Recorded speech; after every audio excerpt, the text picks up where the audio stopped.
explain if you've ever been asked a question, what do you want to be when you grow up? Okay, so basically everyone. So usually you hear responses such as, I want to be a doctor or a lawyer or even the CEO of my own company. But when I'm asked that question, I tell people I want to be a drug dealer.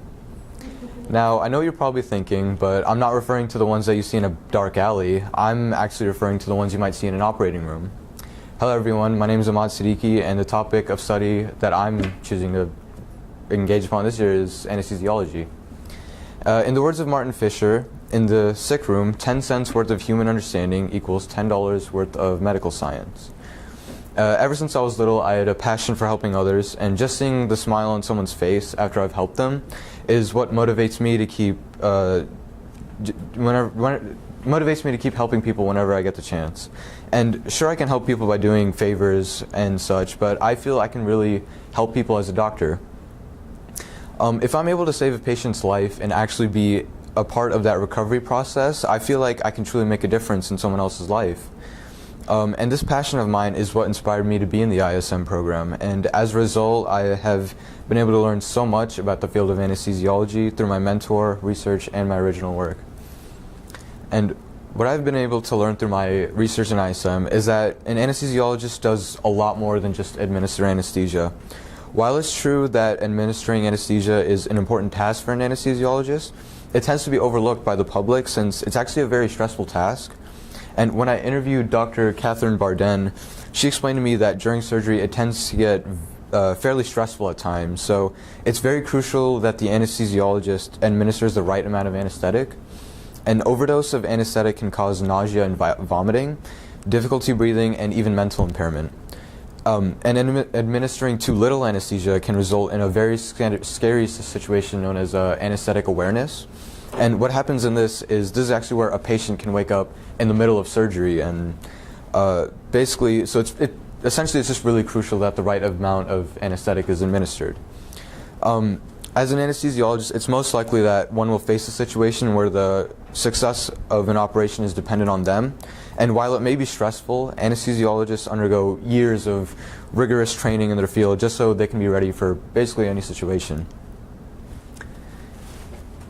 And the next person I interviewed was actually, his name was Dr. Adil Ahmed. And he told me that his favorite thing about being an anesthesiologist was being able to see results come in very quickly.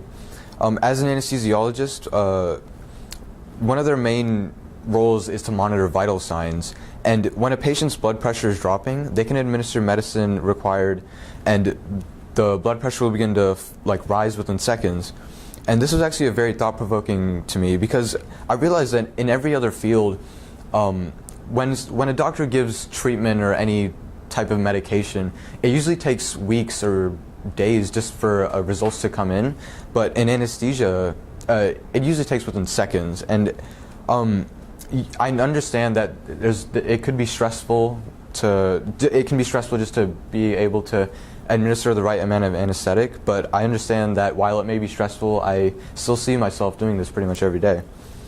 And my next interview was with Dr. Enes Kandil, who also is an anesthesiologist, and she is an anesthesiologist in pain medicine, and she works at Parkland Hospital.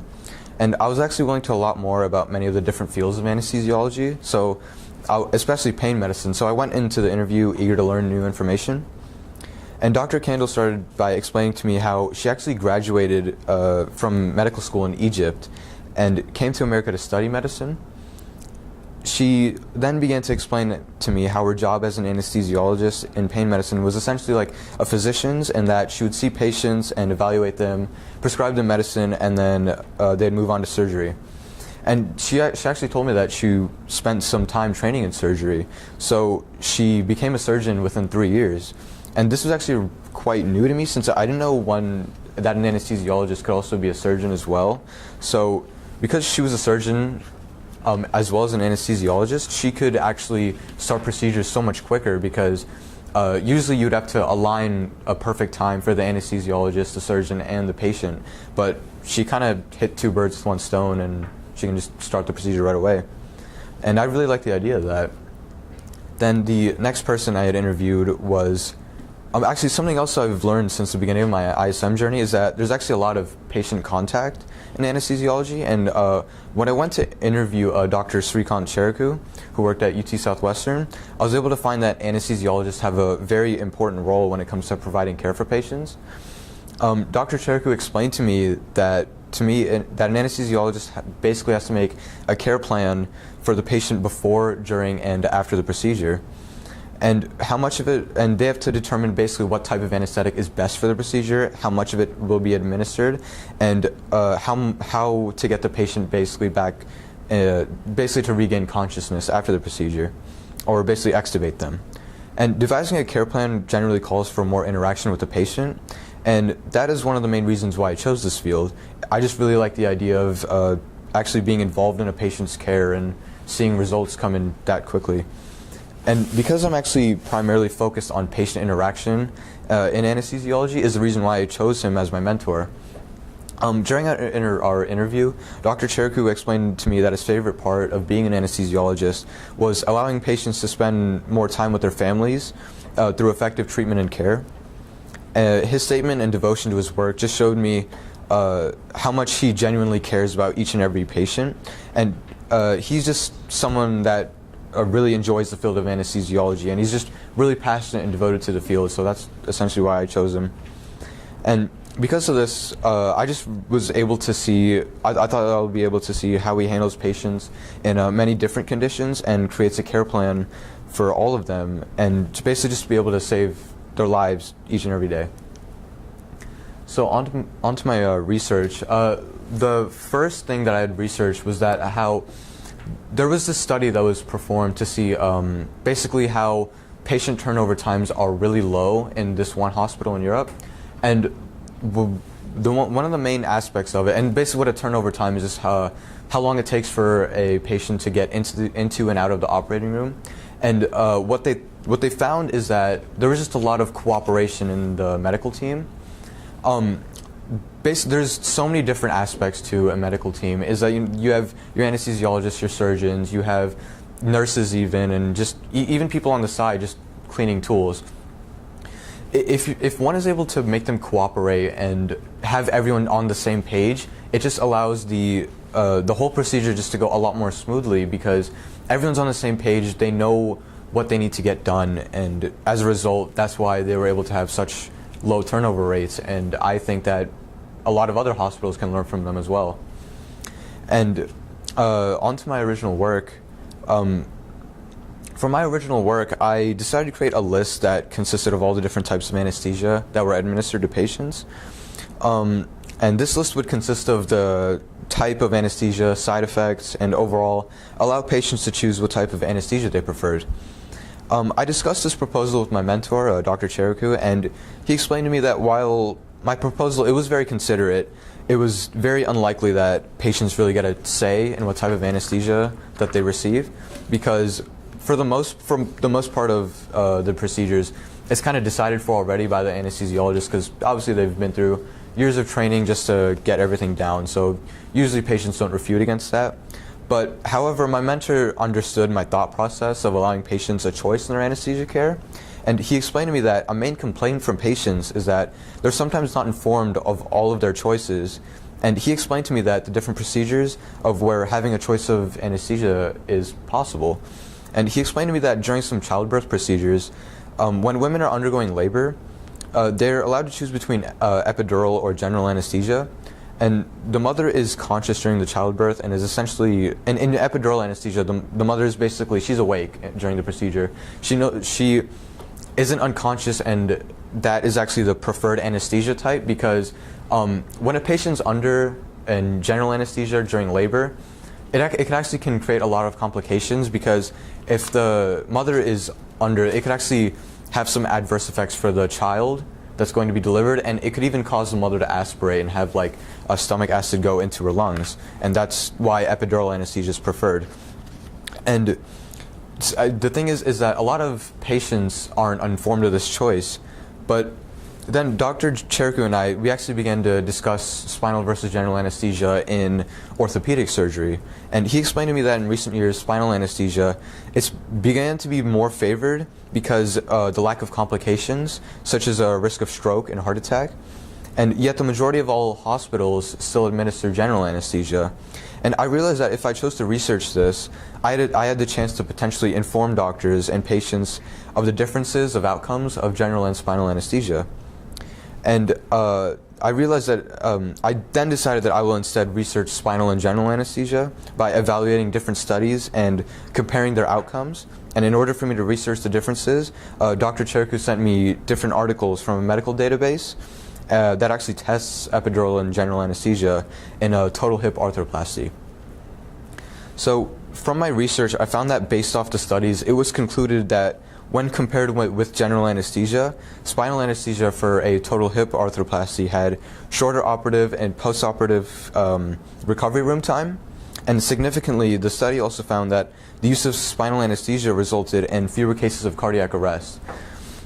It also had reduced cases of stroke and unplanned intubation. It had ratios of about 5.04, 2.51, and 2.17 respectively. And while those numbers may sound like nothing, it actually is a very significant data that which is really why spinal anesthesia is favored, just because the lower cases of stroke and cardiac arrest. And the use of spinal anesthesia also allowed for post-operative ventilator use, and also had a less of a need for blood transfusions.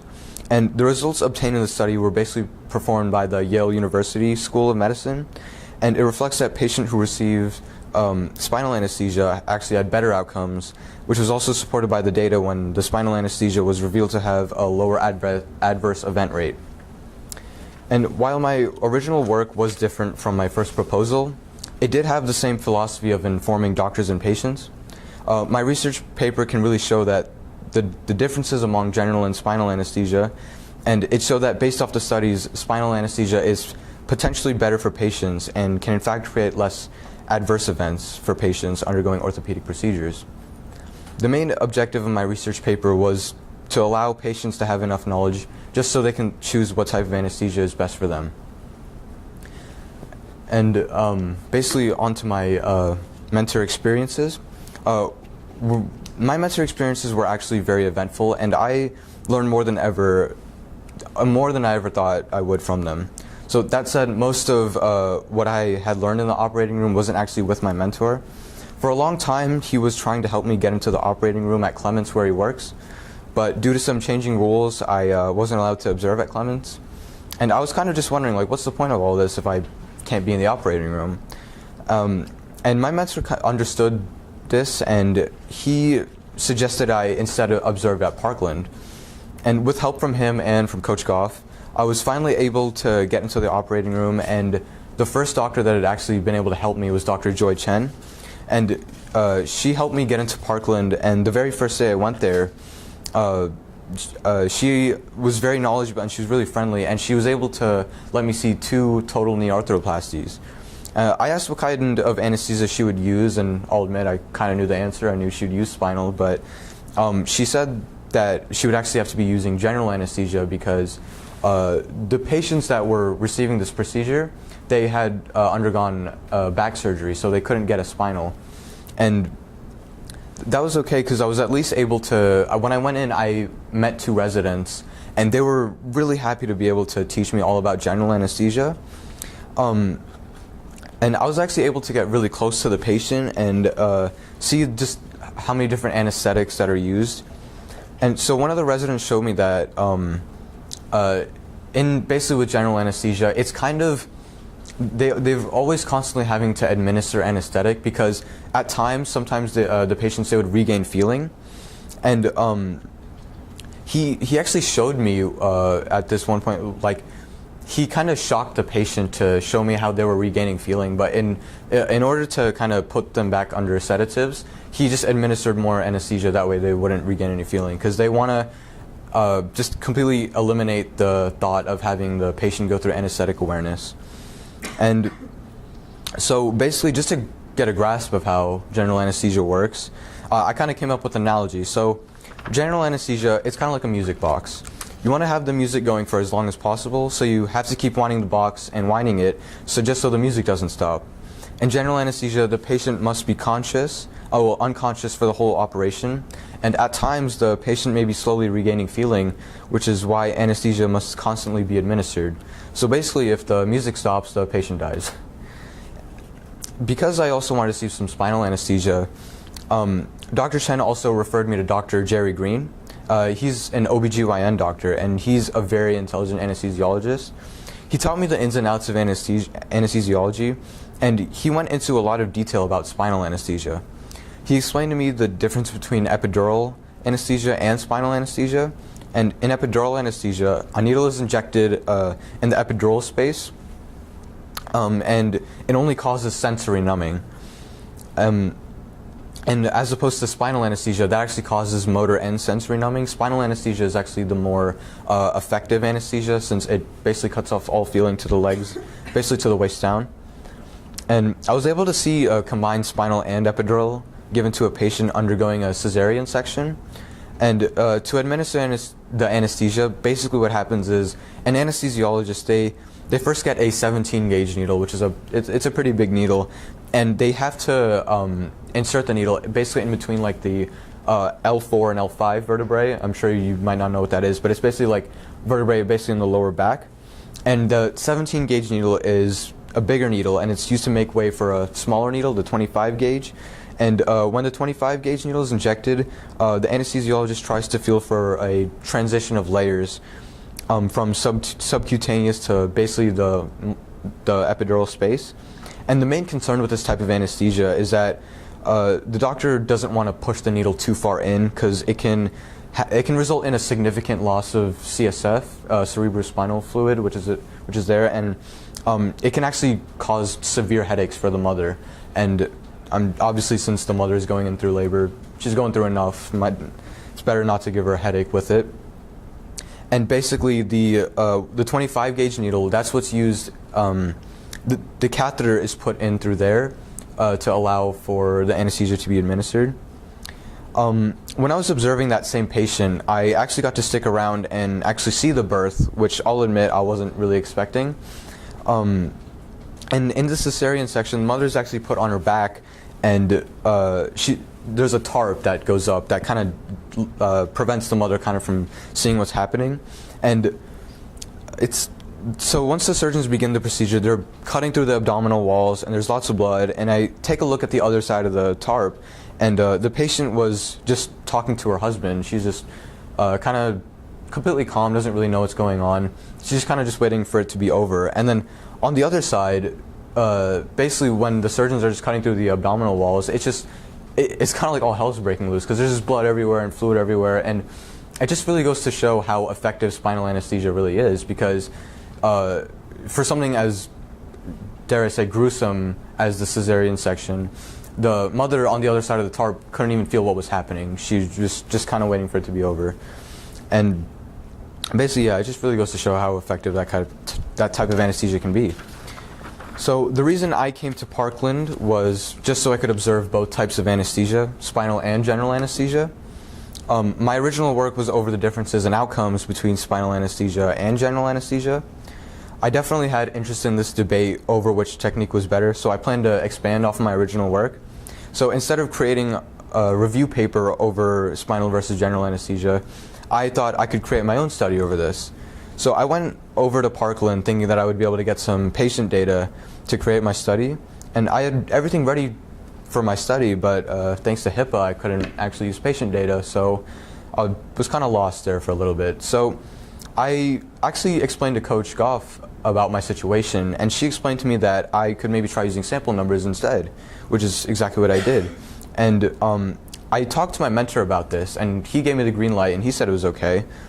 But I'll admit I did feel kind of foolish, because I feel like I'm just kind of amazed that neither me nor my mentor could have thought of this.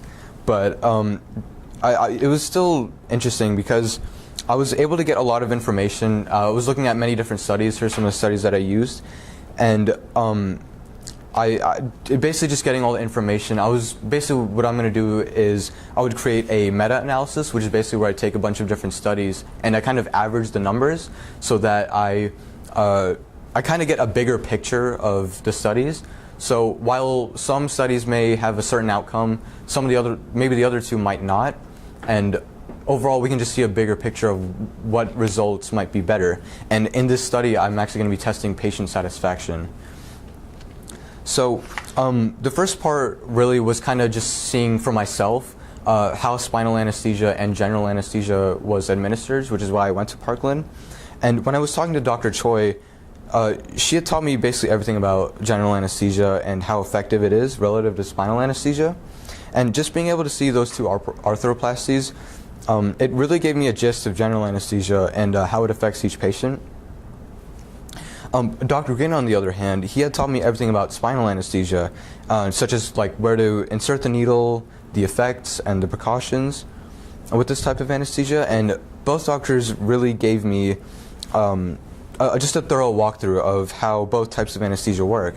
And I really wouldn't have been able to even start my study if it weren't for them. And once I had a clearer understanding, I actually began to work on my study and find different studies where that I could average and pull numbers from. And since it was my first time making a study, I had looked at some previous studies done by medical professionals just to give myself a template to see what I really needed to do. And like I said, the study I created would be comparing spinal and general anesthesia and orthopedic surgery. And like my original work, its purpose was solely to inform. The reason I wanted to create this was just so I could inform patients that they actually can have a say in their anesthesia care. And the anesthesia administered in a procedure, it's just as important as the procedure itself. And I believe that if a patient can understand this and be able to get a say in their anesthesia care, then it can make the procedure easier for the patient and for the medical staff. Overall, I believe that my product not only informs others, but it really informed me of how important anesthesia is in a procedure and how important anesthesiologists really are. So throughout the whole year in ISM, I felt that I was really able to learn so much from my mentor, research, and original work. The knowledge I've gained alone has provided me with so much insight on my future and what I must do to achieve my goals. I cannot thank my mentor enough for allowing me to shadow him, and the experience was wonderful, and even when I couldn't observe with him, he still helped me get the experience I wanted at Parkland. This year, I was able to determine that anesthesiologists have a very crucial role in operations and that they actually save lives every day. And this whole experience kind of shows you how some drug dealers can actually make a positive difference in this world. Thank you.